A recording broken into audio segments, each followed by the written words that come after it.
this morning I actually had two titles for my talk.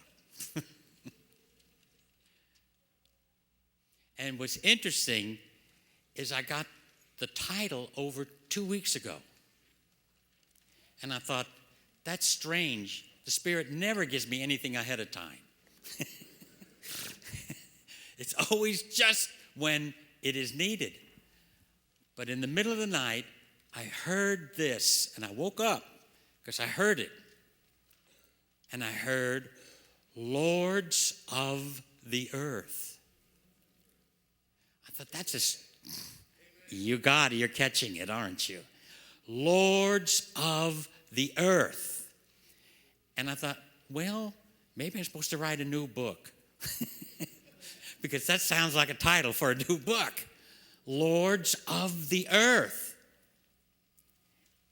And then that didn't get any more until I had to retranslate Genesis verses 20, 26 and 27 of chapter 1. And I thought, why should I do that? And if you notice that the sermon topic this morning is, what is a human being? The answer to that is, Lord of the earth. And where did I get that from? How dare I say such a thing? And I retranslated. I was told to retranslate it again. I've done it once before, but I saw it a little differently. And so what I did is, if you open your bulletins,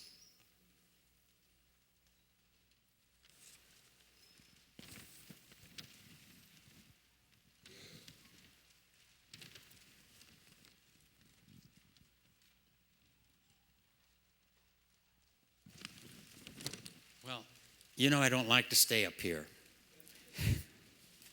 So I'm going to come down. And if you notice, go to the second paragraph. You can read the first paragraph at home. But the second paragraph is, I retranslated, this is from the Aramaic text. And I'll also tell you the Hebrew too, which is very close. But most people don't realize, it's when you read the original, when you read the Semitic language and you bring it into English, you lose it. You lose the subtle nuance behind it. And that's what I want to show you today, because I feel we are to make two affirmations today. Two major affirmations. And the two affirmations, one is, you are to affirm yourself. And the second affirmation, affirm who's really ruling this world. Who's really ruling this world? Those are the two we're going to get to, affirming what we need to affirm.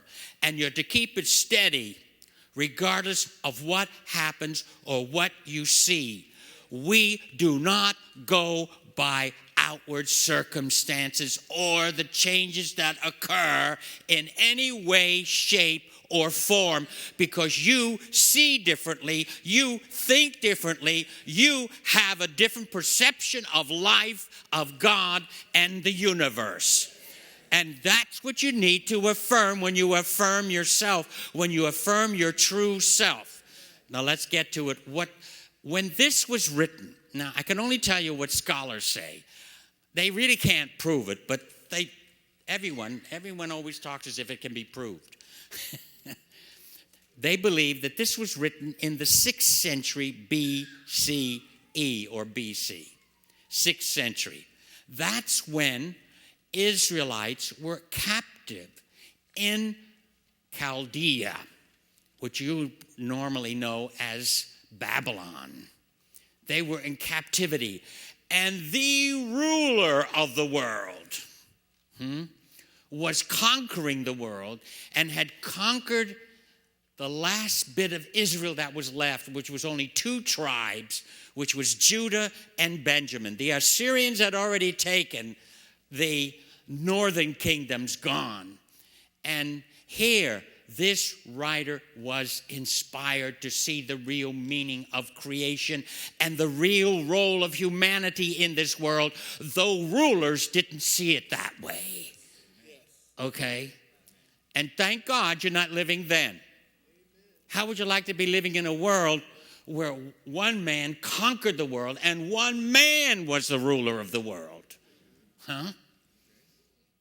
And his name was Nebuchadnezzar, and he was mean as can be. Oh, he had his benevolent side too, but he had some meanness too. He was a ruler because they saw all rulers as gods on earth. Even when the Romans began to rule, all the emperors were considered gods and sons of gods. Well, here comes along this Israelite writer. And he gives us this first, what we call the first chapter. You know, he didn't say, this is chapter 1, it belongs in Genesis.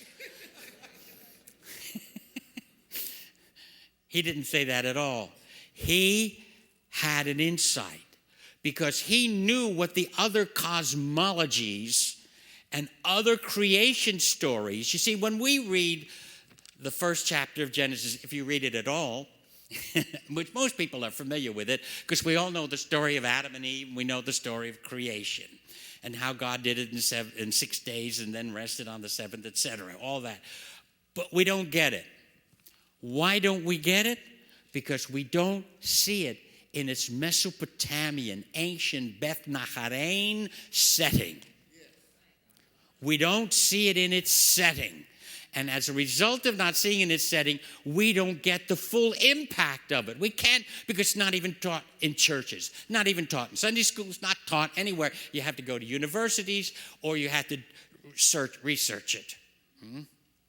And you have to research the cuneiform.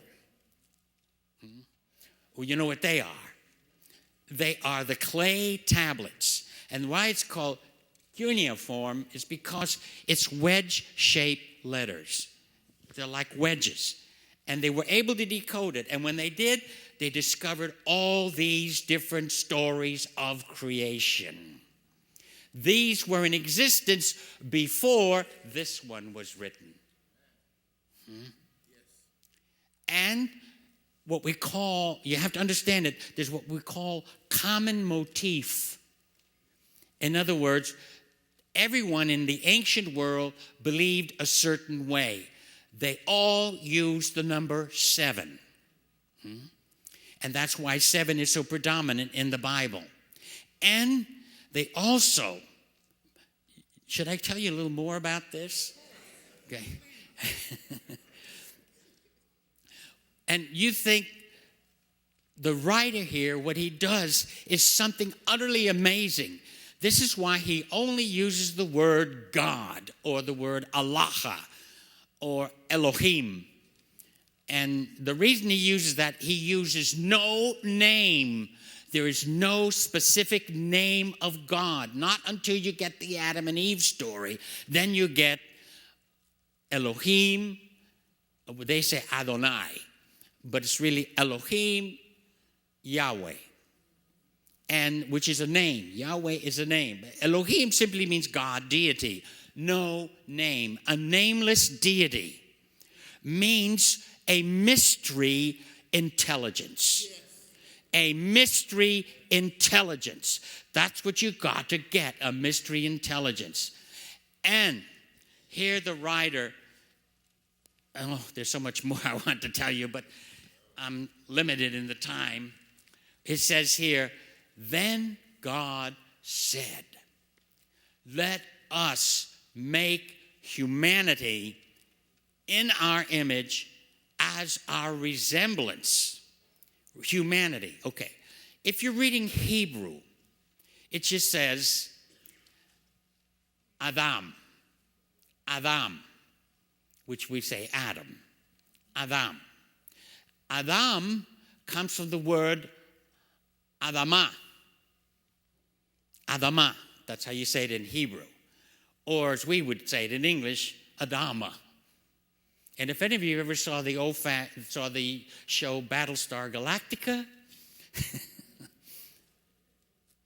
Oh, that's not spiritual. The head man trying to find the earth was called Adama. Because Adama, or Adama, means the red earth. The red earth. The ground. And so when it's used without an article, in Hebrew, you've got to have an article. Everything has an article in Hebrew. And it should be Ha-Adam, the man. No, when it's just Adam, it means humanity. It means humanity, not man, but all humanity. And so that's why I translated, let us make humanity in our image as our resemblance. That's why the other title I use, what is a human being? Now it says, and God said, now who was there to see God saying this?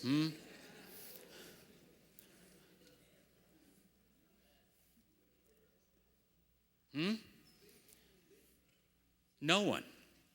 Where did he get this from? He's getting it by insight, revelation, because he knew the other stories. He knew the other stories. And the other stories, all the gods and goddesses had names. And I don't want to get into it. For instance, when we read the first verse, in the beginning God created the heavens and earth. The minute we read that first verse, we think our earth, we think our heavens where we live today. We don't think in the ancient world how they saw the heavens and how they saw the earth. They didn't see it like we do. They didn't see it round. They didn't see the heavens all over. They didn't know all of that. What they saw was a flat land and water and an expanse over the sky. But when we read it from our world and the way we understand the world. When it was written, it wasn't written like that. It was written to the people who understood the world then. And what they call the heaven simply meant the sky. And they always translated it as heavens, and it should be sky, because the writer is coming in and pointing on where we are, what our position in life is, what are real human beings capable of. What are they? What are human beings? Who are we? Just who are we? And this man knew who we were. He says, and God said, let us make humanity our image, our likeness, our resemblance. So it is our humanity. Notice what I said. I didn't say physical body. You got to listen to what I'm saying. Let us make humanity what? Our, literally, if you're going to be literal, our statue. That resembles us. When you have children, what? You have your image, mother and father image in that child, right? They resemble you. They are not literally you, but they resemble you. Okay, so this is what the writer's saying. And notice, this is what I mean, how you translate. If you're reading most Bibles, it'll say, right after that statement, and this is why you got to catch on to it. And, it says, and let them have dominion. No. It's, and they will rule. Dr. Lamson translated, and they will rule. I wasn't with him when he translated. If I did, I would have helped him with it. English. Notice how I translated. Therefore, they will rule over the fish of the sea and over the flying creatures of the sky and over the animals and over all the wild land beasts and over all the reptiles that creep on the land. The word therefore is very important because that's what gives you the key here. Even though it's one little letter, wow, in Aramaic, wow. And it means and It can mean now, it can mean therefore, it can mean but, it can mean all kinds of things. When you say therefore, you have to think now God is deliberating. God is deliberating. And you say, I know it's hard for us to think that way, but this is how the writer's putting it. In a human way, so we could get it. God is deliberating. He's saying, let us make humanity our image and likeness. Therefore, as a result of being my image and likeness, they will rule over the fish of the sea and over the winged creatures of the sky and over the land, wild land beasts, and over the reptiles that creep on the land. Which means they will now rule through this image and likeness. You got it? Most people don't get it. In other words, the ruling comes from that God energy. Comes from that. Notice the word spirit's not used. The word spirit's not used here because it's referring to an innate image and an innate resemblance to your parent. Who is your real parent? The real parent of all humanity is what we call God. That is the real parent. And also, Dr. Erico, haven't you studied Darwin? That don't you know we're accidents? That somehow just choo. We threw a big soup together and boom, out came this thing, No. And this is what we learn in school. And look, I'm not trying to prove anything, but I got news for you, good news for you. Scientists now are really realizing that we are not an accident. But you know who gets the publicity? And this is why you got to watch what you hear in the newspaper and what you see on TV, because they always favor one or another. And everyone was talking about Richard Dawkins. You know who he is, right? The great atheist, scientist, the great scientist, Richard Dawkins. And he wrote a book. Oops. Not yet. He wrote a book. And he calls it The Blind Watchmaker.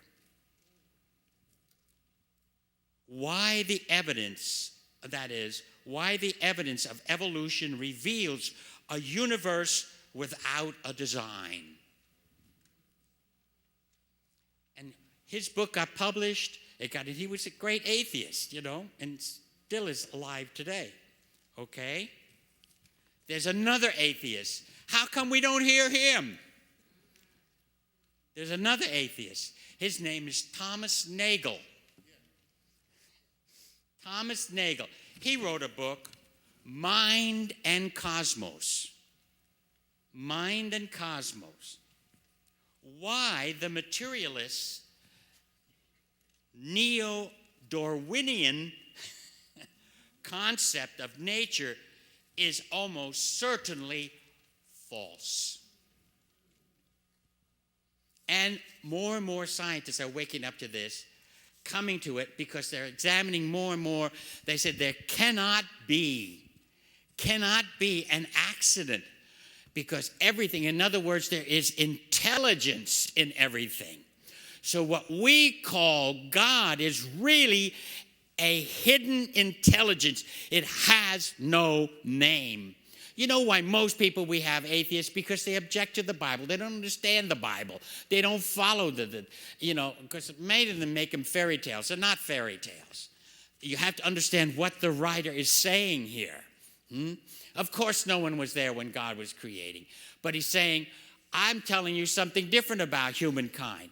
Because all other cosmologies, the gods and goddesses got together and they created a human being. You know why they created a human being? Because they were sick and tired of taking care of the earth. That's the stories. They were sick and tired of taking care of the earth and said, let's make some human beings and let them take care of the earth. We're through with it. They wanted to fool around in the gods, with the other gods and goddesses. Yeah. And even the stories opens up with the water, the sweet water and the salt water, all that. And they even have names, Apsu and Tiamat. All of them, all these gods and goddesses had names.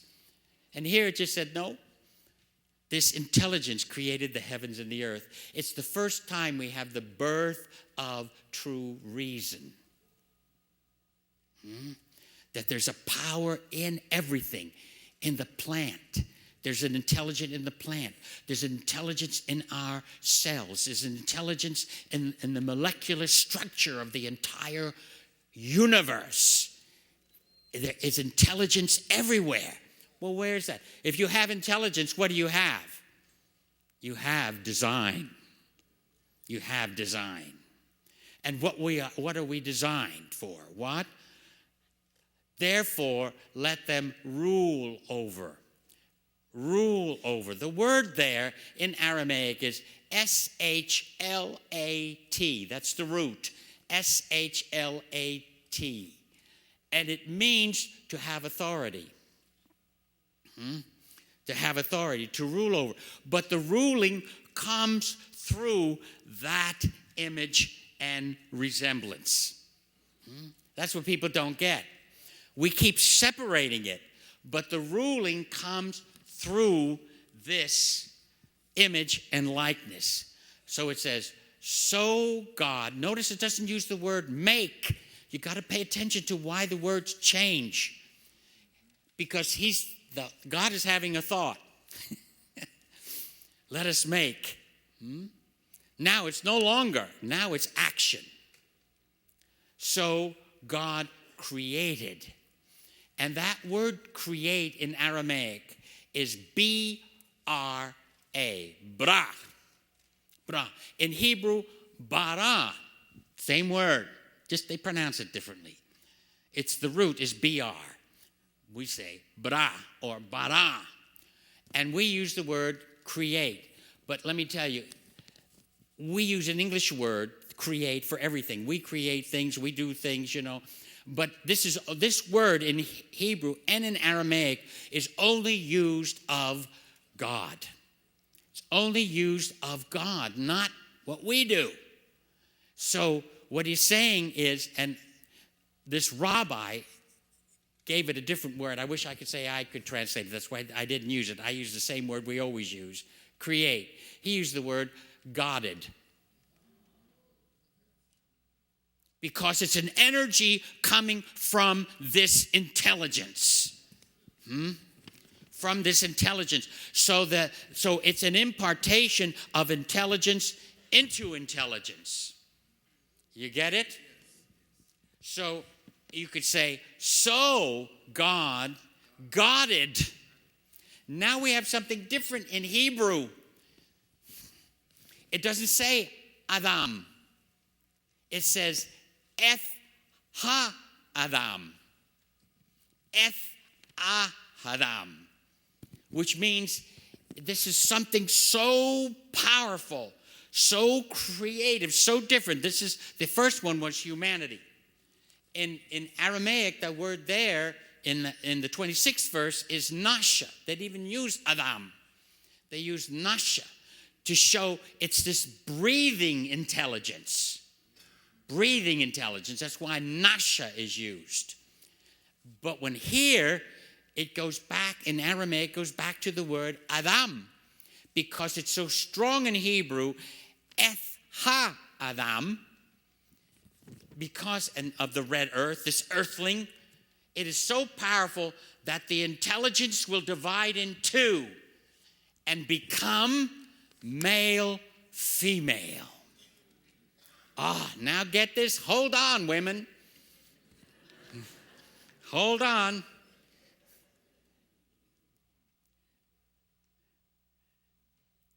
So God godded a human being in his image, in the image of God.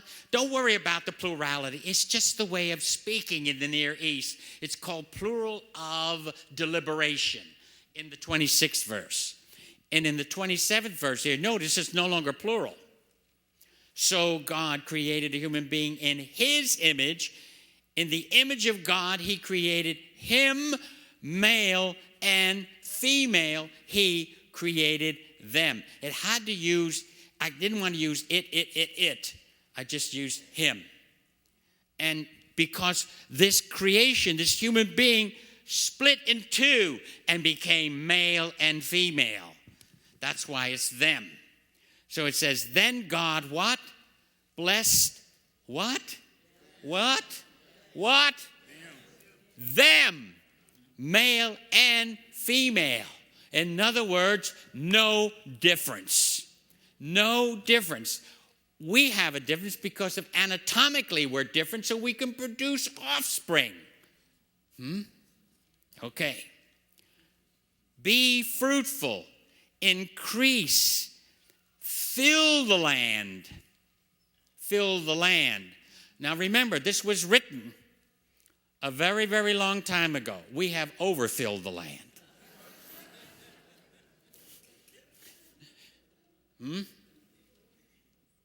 We have. And it says, and master it. That word there in Aramaic and in Hebrew, same word, same, all these words are the same in Aramaic and Hebrew. And the word, it means to work it. You know, till it, work it. Because this is your land. So, now he's saying this to whom? So what?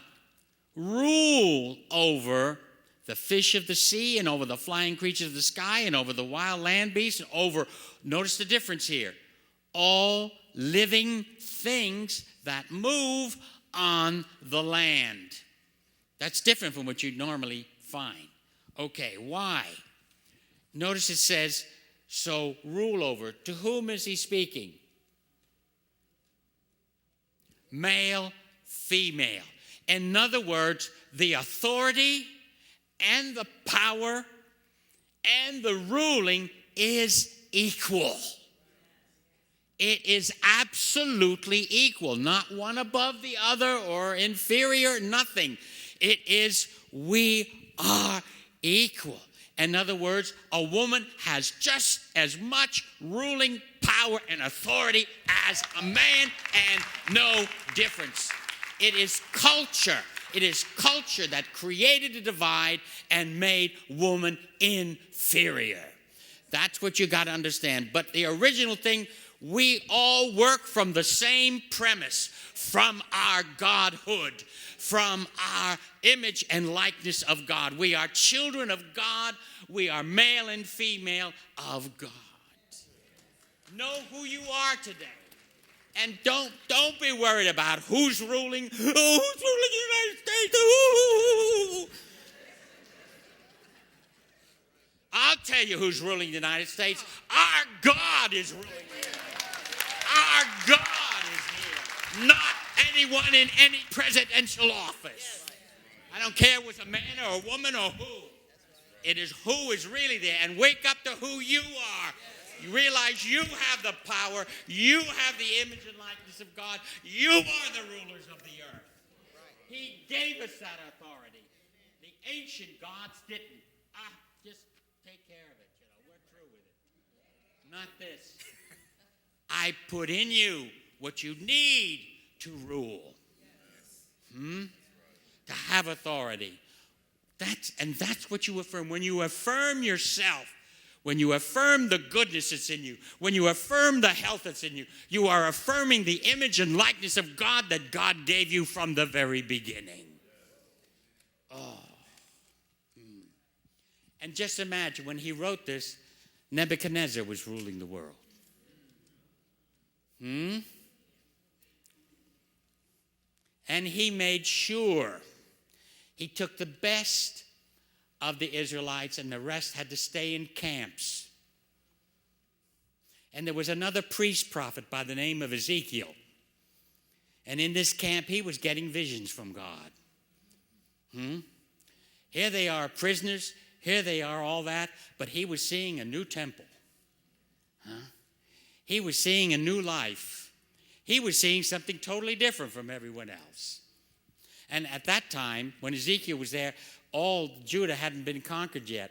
He saw that they would get conquered by Nebuchadnezzar. But it wouldn't end there. He saw a temple, and he saw life coming out of the temple. The temple was destroyed by Nebuchadnezzar. But he saw another temple.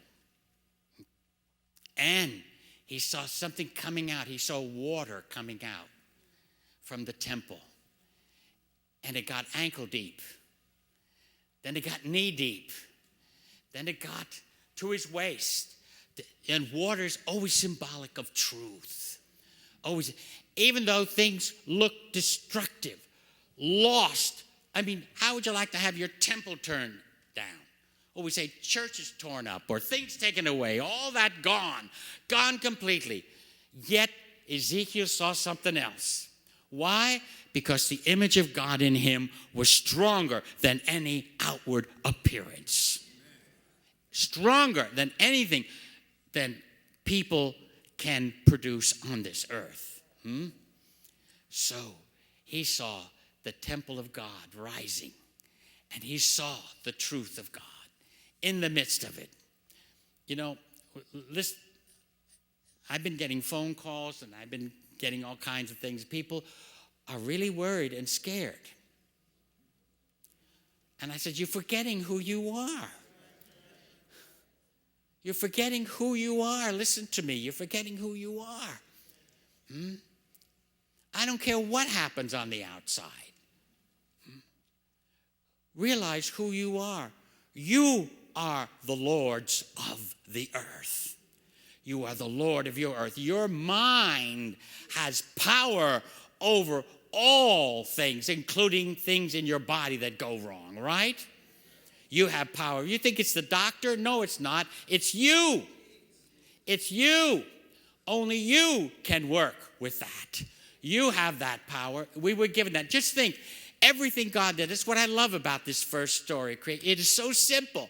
No gods and goddesses are involved in it. It's just one intelligent, universal what?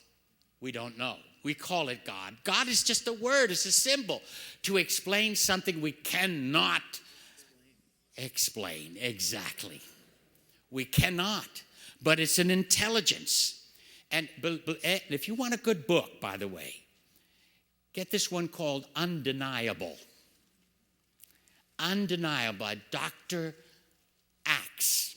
A-X-E. Dr. Axe. I believe it's Douglas Axe. But just if you go by that, just go to Amazon, type in Undeniable, it'll take you right to it. Now, the first couple of chapters are good, you'll understand it. Then he gets into the science. But then the last chapters, it'll blow your mind, blow you right out. And, it's wonderful. It's wonderful. And what we've been saying all along. Now, he's no atheist, the one who wrote this book. But he understood that there's always been a designer. Always it is the intelligence that is there is a designer. How can Dawkins say there is no design? Look around. Look at the trees. Look at everything. Look at yourself. And we're not here by accident. And forget the second and third chapters of Genesis. Adam and Eve. That's the one we always work with. Imagine God setting up a tree and saying, don't touch it. Well, he might as well put a sign on it. Dare to touch me. Right? That's how we are. And then how come God not knowing that they had eaten of it? Right? He went for an afternoon walk. Right? That's what it says in the garden that he planted. Right? And they heard it and they ran and hid and they got, fig leaves. Nice and big. To hide everything. Oh, we are amazing. We are amazing. Hide it, Woo. But we want to see anyway. Right? I've never seen such innocent faces in my life. God knows that this is a story, for heaven's sakes, people. God didn't do any of this. He never cursed the earth. He never cursed us. He never cursed a woman. He never cursed a man. He didn't do any of that stuff. And yet, this is how people still see God and teach God. They don't realize God is nothing but pure love and peace and joy and understanding and intelligence that cares about life and wants us to live and be prosperous and happy and full of health. That's God. I don't know what other kind of God there is. You can have that other one if you want him. As someone told me when I was lecturing in Fort Wayne, Indiana, at the university there, at a very fundamental university, Christian university, and I told them Greek was not the language of the New Testament, it was Aramaic. Jesus spoke Aramaic, he taught in Aramaic, everything was done in Aramaic, nothing was done in Greek. Can you imagine that, these farmers and simple people knowing Greek? And that's why the Bible is still Greek to us.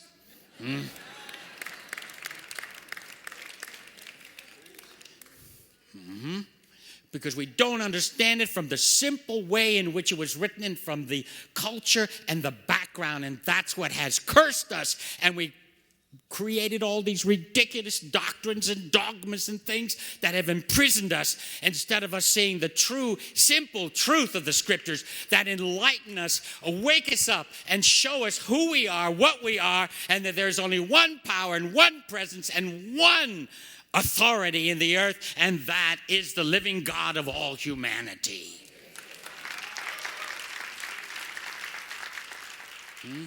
And when you realize that, then you can stand up in the midst of things going wrong. When things go wrong in your body, what do? You turn to the truth, don't you? You get in the fountain of life. You get in that water that has been anchored. Maybe you've been in it ankle deep. You need to go ahead and drown in it, see? Drown in that water of life that awakens you. It takes care of that fear that is creeping up in you. The fear and the thoughts and all those other things. And it'll wash them away. But replace them. It does not leave you empty. You'll be strong. Strong in the midst of the storm, so that when the winds are blowing, you can bend, and then when the winds stop, up you come. Up you come. And that's what you have to realize today. God did not make you empty. I'm going to. God did not make you empty. Everything he gave, the plants, the grass, everything has its own power. And it knows, just think, the grass and the herbs and all these different things, they know how to trap the sunlight. Who taught them? Who taught them? They didn't take any seminars. They have it built in them to allow themselves to corrupt, to die, and to come forth. And they know how to do that with the energy of the sun, because everything is all one. That's why the Hebrew people, it's the Hebrew people that gave us the notion of universe. One principle, one power, one universe. And we have to wake up, humanity has to wake up. There's only one humanity, just one. But we have a lot of flowers and a lot of colors, right? In our humanity. And we have a lot of different shapes, right? We have tall, we have skinny, we have big, we have round, we have, right? Come on now. Accept yourself. Love yourself. Love your body. Love your body. Love your mind. Love your heart. Love yourself. Realize who you are, what you are. This is what I'm talking about, affirming yourself. And when things go wrong, affirm yourself and affirm the true ruler of the heavens and the earth. What God did is, he didn't say, rule the heavens. Right? He said, what? Let them rule the fish of the sea. In other words, the earth. The earth. But he's called the God of heaven and earth.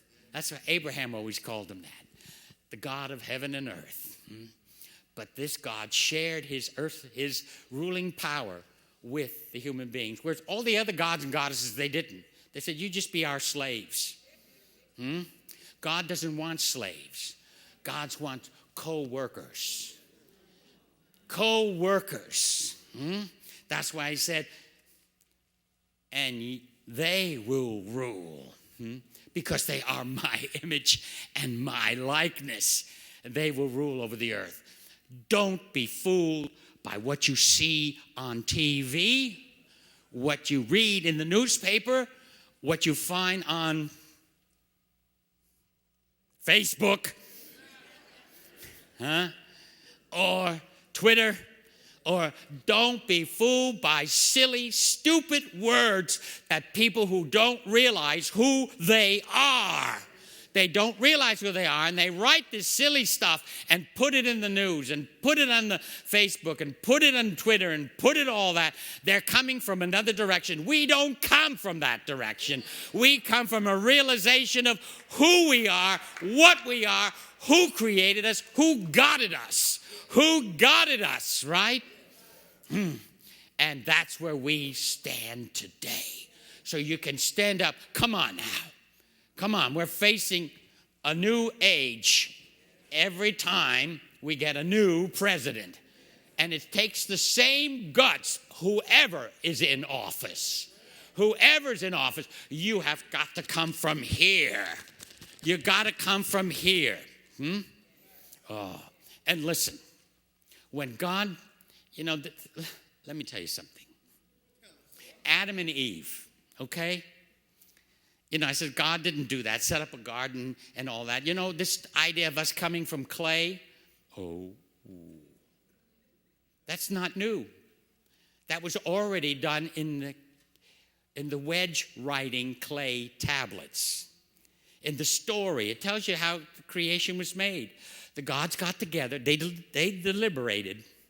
They formed a committee. That's the first committee. It's the gods and goddesses. See how we keep imitating them? They got together and they said, we're tired of working the earth. We'll make human beings our slaves. And they can take care of the earth. Work it and all that stuff. Okay.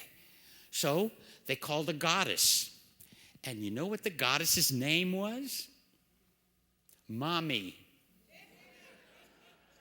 Yes, I'm not making that up. Her name is Mommy. M-A-M-I. Mommy. And so they called Mommy. And Mommy says, okay, well, that's a big job to make human beings. She says, I'm going to need two things. And the God says, it's yours. Make us happy. Took Mommy to make us happy. So, do you want me to continue with the story? So Mommy gets clay, but it's not sufficient. Clay isn't enough. So that she gets another god, kills it, gets its blood, puts it in the clay. Don't you get it? Even then, there are glimpses of the ancient in there. The blood of a god in the clay being. Most people reading that don't get it. But knowing the Bible, I got it. And Mommy breathed life into it. So this human being had blood, clay, and the breath of a goddess.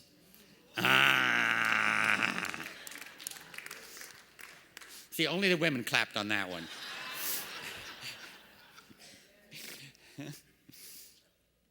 In other words, there was always a sharing of the Godhead. See, and then that's when and I'm going to tell you, when the flood story is a little different. The reason why the God sent the flood wasn't because people were bad. It was because they were too noisy. And they get the hold of this one man who almost like the name of Noah, and he gets in the ark, and he does the same thing as our biblical Noah does. It sends out the dove after the flood and all that. I mean, same thing. But you got to realize the word earth they don't translate it right. It means region. Not the entire earth was flooded. The entire earth couldn't have been flooded. Impossible. Because sweet water would have mixed with what? Salt water, and our vegetation that we have today wouldn't have survived. Especially in the short time that the Bible gives it. It would take a long time for the regular earth, herbs, and everything to survive. So you got to realize you're dealing with ancient stories. God never flooded the earth. God doesn't curse the earth. God didn't do anything. We do all that, darn it. We do that. We curse the earth. We make a mess of things. We uproot the earth. We poison our food. We poison our water. We poison this. It's a wonder we can even walk. But it's time, I tell you what, we are rising up. Human beings are rising up. We're rising up against corporations that are ruling our government. And we're rising up against pharmaceuticals, against all these companies that are killing us and not giving us life. And we have that right.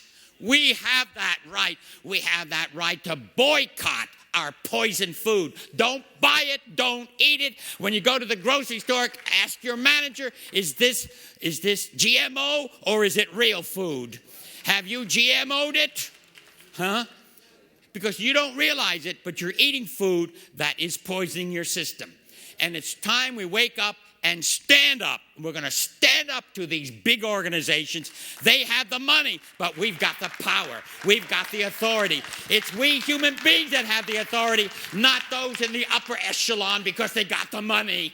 Money put them in power. Money keeps them in power. But I'll tell you, when human beings wake up, we can pull the rug out right from under them. Right from under them.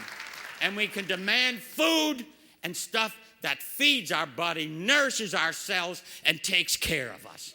Half of what we go through here isn't because we don't think wrongly. It's because we're breathing poison air, drinking poison water, doing all that. God is not doing that. We are doing it to ourselves. Why? Because we are the lords of the earth. We are the lords of the land. That's what it means, not the globe. It means the land. So we wake up to our responsibility. And remember what responsibility means? The ability to respond. To respond to what? To our true nature. To our true selves. Who we really are. So affirm who you are today. Stand up. Stand up for your rights. Stand up for what you are, who you are. And know the truth that we are the image and likeness of God. And no one or anything can take that away from you. No minister in any faith, no power in any government, none of that. It's only you have that. Always remember that. Always keep that in mind. So when you go home, you can be free. Yeah. And just think, we don't have Nebuchadnezzar over us, so don't worry. We don't have any nutty Roman emperor who's sick in the head. And they were. Everyone's going for power when the power were born.